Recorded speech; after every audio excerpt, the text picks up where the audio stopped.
make some overnight cinnamon rolls.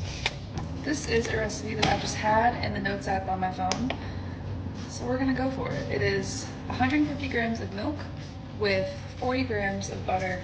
I heated them up together. The milk is warm, the butter is not totally melted. It's fine. This recipe is in grams because that's how I bake stuff.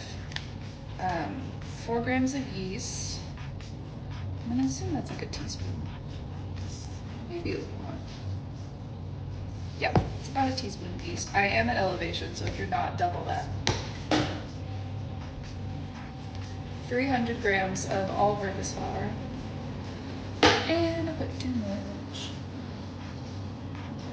5 grams of kosher salt. Do not skip this step. I'm so serious. That's the idea. And 28 grams of sugar. I'm gonna add a little bit more because that does not sound like enough to me. I'm gonna do like 40.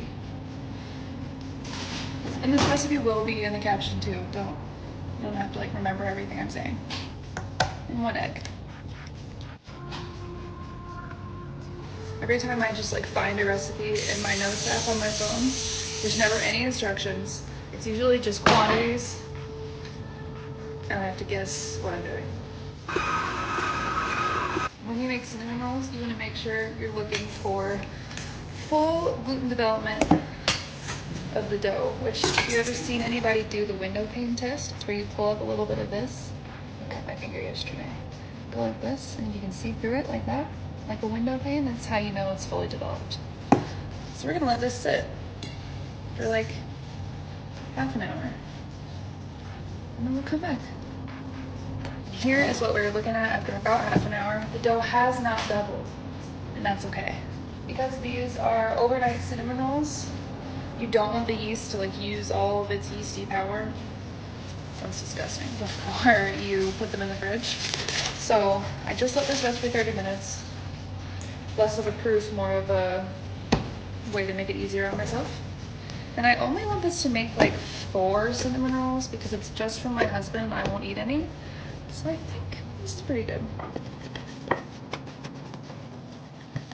My butter is like half melted, half not melted. It's not even soft, it's still cold because we have the worst microwave in existence.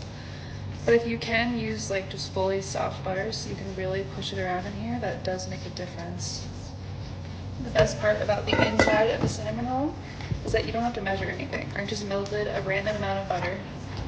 I'm gonna use a random amount of brown sugar. This is light brown sugar, but a really good cinnamon roll uses dark brown sugar. I just don't have any. If you find a recipe online that has actual quantities for this part, go ahead and use them. But I never measure because I don't want to. Just gonna kind of, yeah, it's good. This is the most satisfying part of this, it's just rolling it up.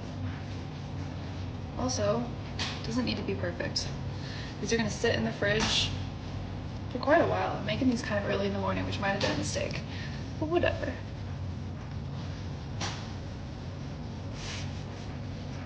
Okay, I would always recommend that you use one of these disposable tins when you're making cinnamon rolls, especially overnight ones, because if you do overnight cinnamon rolls in a glass thing, you could have some issues with it cracking. And then this, I don't have to clean. It's the best part. These are pretty gigantic cinnamon rolls, so I'm gonna kind of pat them down a little bit. Because I only wanted to make 4, but I kind of rolled out the dough a little bit too far. And then when he said baking is a science, sure.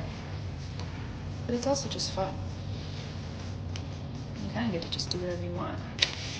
I'm gonna let these rise in the fridge overnight, and you're gonna have to come back for part 2 to see how I bake them.